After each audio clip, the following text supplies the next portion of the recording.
There is one big body out there that I think will drop second, third round possibly because of his recent DWI that he had beginning of April. Tavondre Sweat.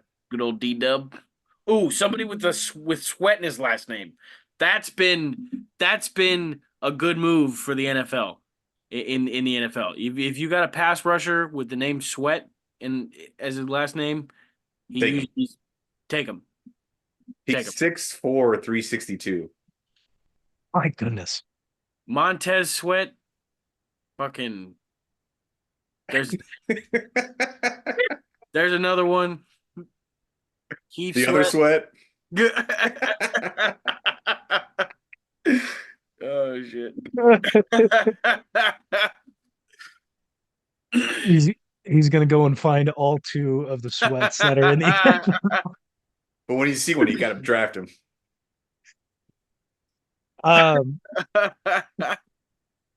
Wide receiver is definitely Josh Sweat for the Eagles.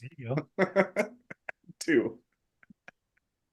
Is definitely the position that is highlighted most in this year's draft class. You've got a ton of names, but a lot of guys that won't fall down to the Chiefs should we stay at 32. Adonai Mitchell most definitely won't be falling to the Kansas City Chiefs. He's got another one. I'm waiting for him to go. He won't stop cracking up. Josh Sweat's brother? Hang on. Vondre Sweat? 3.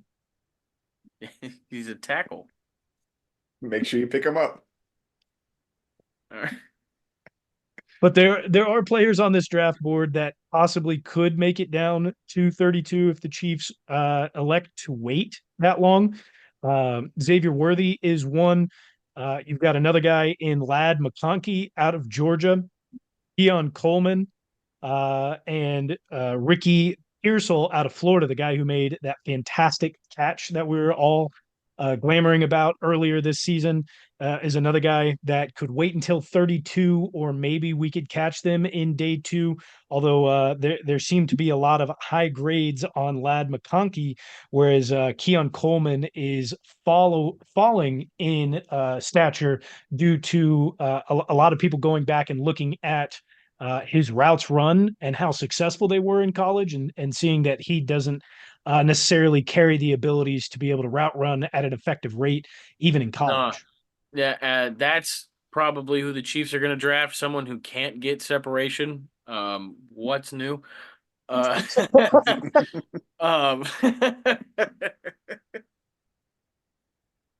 no, I mean we did draft Rashee Rice got separation, but 2 yards maybe behind he the line should of have scrimmage. separated himself from the car that he was in before they draft. We're not talking about that. Don't worry. We're not. I'm sorry. I was supposed to just ignore it. No, I was listening to another podcast earlier today. Oh, wait. Hang on. I don't want anybody on my team who's named Lad. All right. Why? Why's that? Well, me personally, there was a manager that worked for the Lowe's that we worked at in college. He probably still works there because he's a fucking fat bum. But he tried to prevent me from getting hired the second time. Like when I wanted to come back, and I was like, fuck you, bro. Because he would pretend he would be nice to me. Like I didn't know he had a problem with me until somebody told me about that. And I was like, bro, eat a dick. Shout out Lad from Lowe's. Actually, no, don't shout him out. The opposite of a shout What's out. the opposite of a shout out? I'll bleep his name out. A whisper in? Whisper in? What are you whispering in? Thank you. Ooh. All right. Anyways, before I was rudely interrupted right there, I was listening to another podcast. They were talking about Keon Coleman. This dude on 50-50 balls only had a 33% chance to catch that ball. Dude's not good in that situation. All right, you do that math. If it's already a 50-50 ball, that means the cornerback has a better chance of getting catching it 33% of the time. How? All right. That's the cornerback's ball. What's the? All right. But no, I personally, what's the I love Lad. No, I love Lad McConkey for our team. No. Oh my God, dude. That's such a stupid name. Well, so is I'm Wes disagreeing with Welker you. and Julian Edelman, but those guys turned out great. Wes Welker's cool. That's an alliteration. That's like a wicka Wes Welker. All right? Like you could do cool shit with Wes Welker. Like What are you gonna do? Cool shit with Lad McConkey. yeah, what are you gonna Sounds like an Irish beer. it and it probably tastes like shit. So who would you take if No. if Lads well, actually sounds like a bar name. that'd be a pretty good bar. Lads. God damn it. The lads. Get it? Only me and Sean would get that. Huh. Unless you're listening in Cape Girardeau. Oh, Go to Lowe's and visit Lad too. go go to D Lads. Actually, invite Lad from Lowe's to D Lads.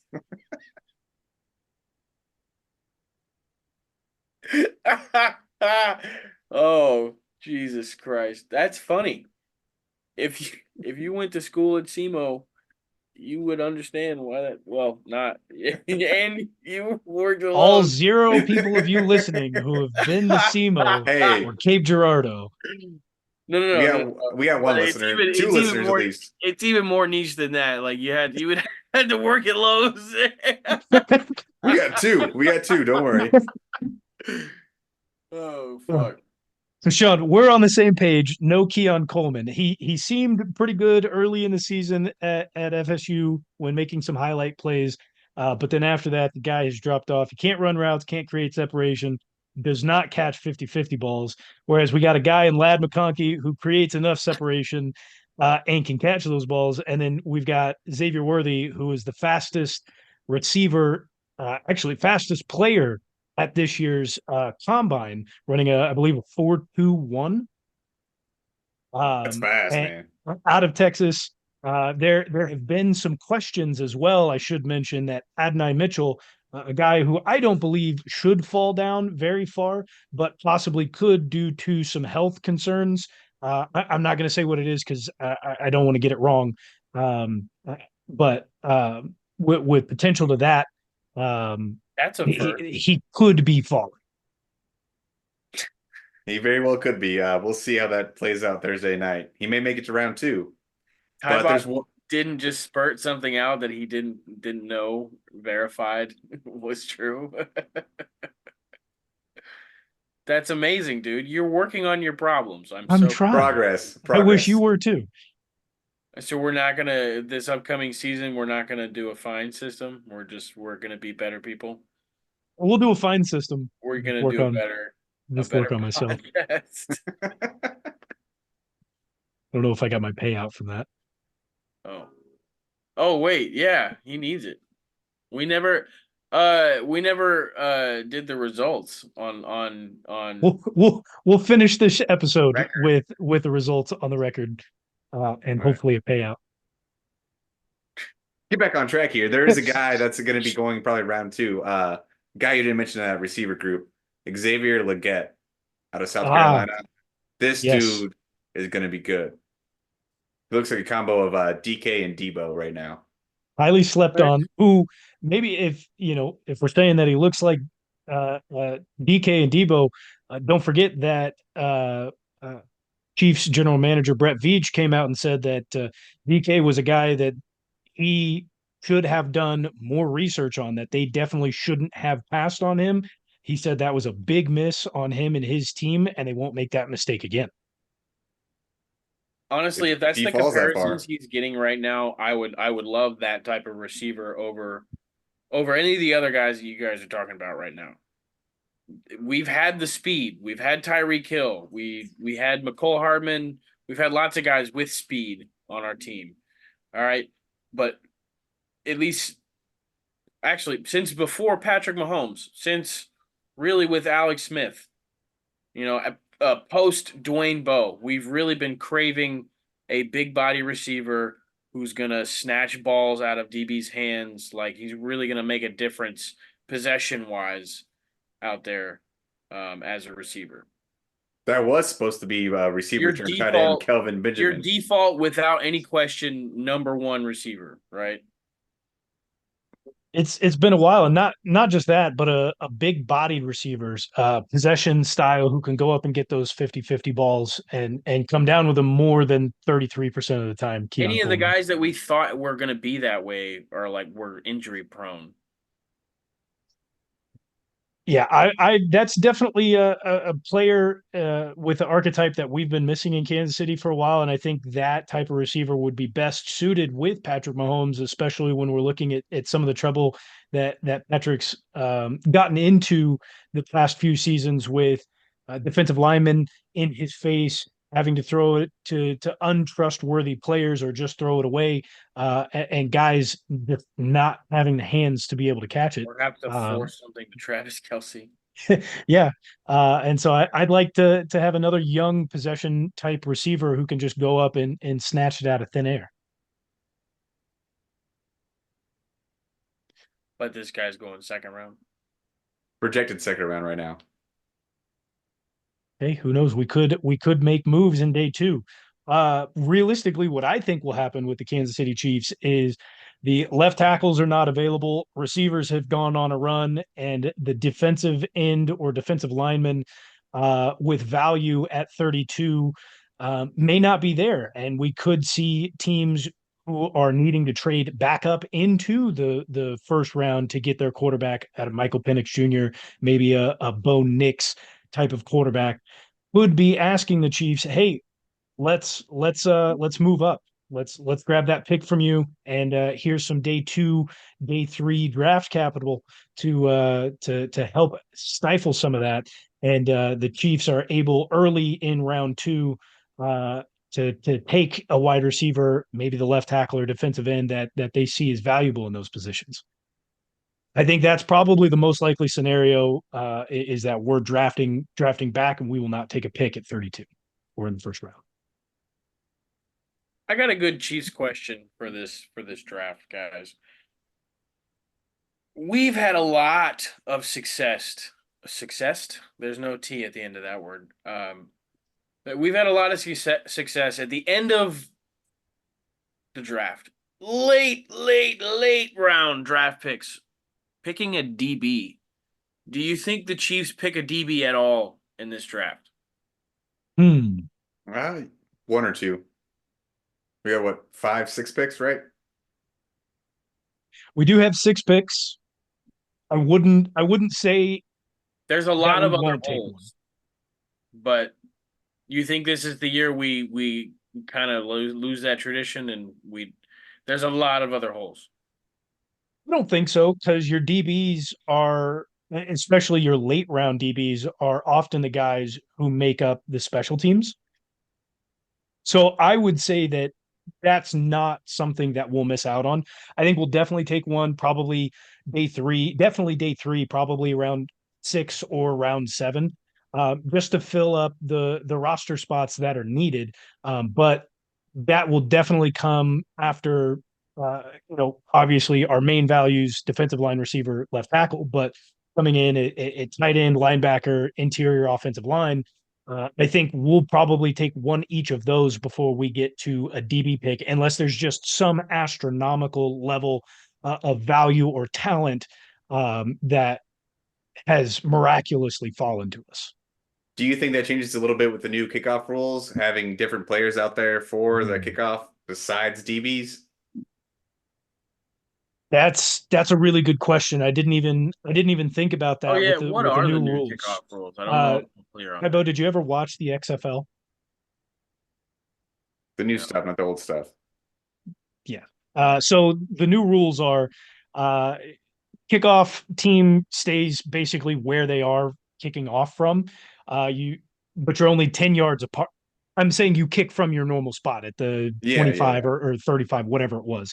But the kicking team is all up on their line, and now instead of having the players tiered from 10 yards away or 20 yards away all the way back to the goal line, every single player except for 2 players who can return the kick are now only 10 yards away from the kicking team.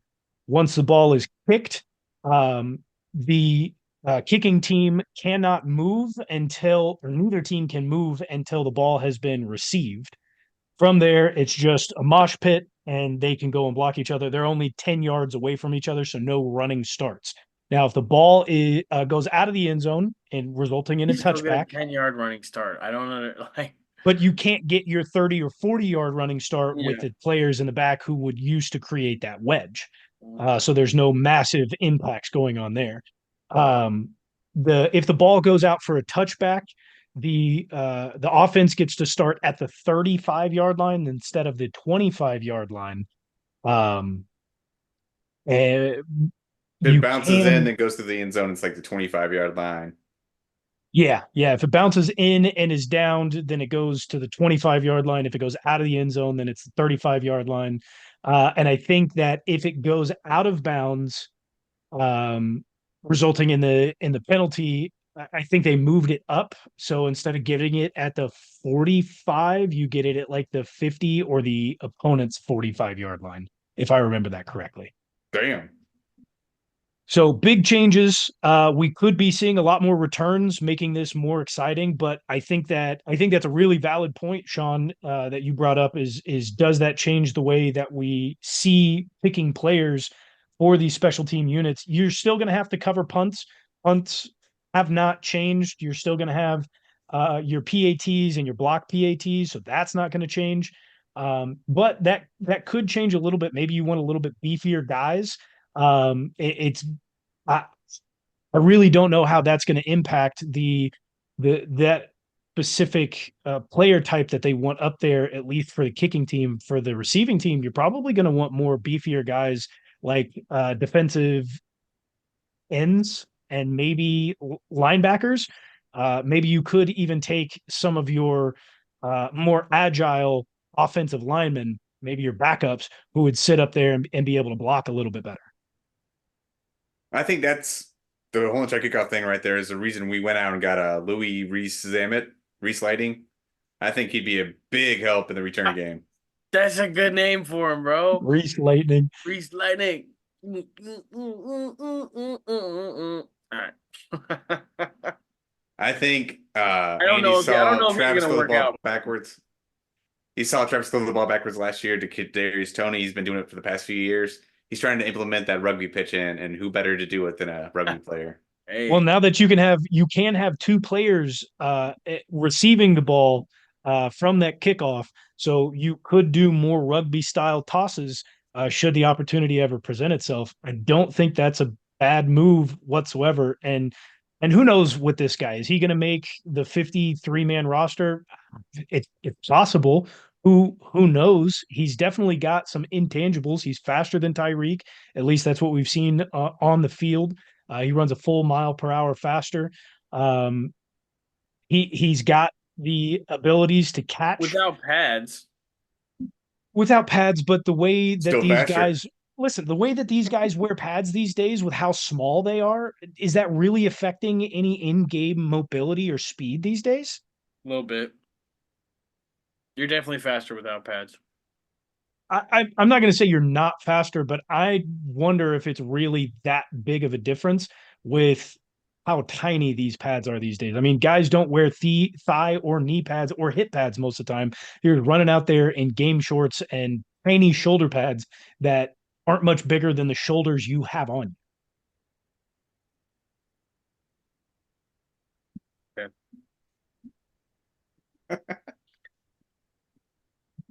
Great contribution, Tybo.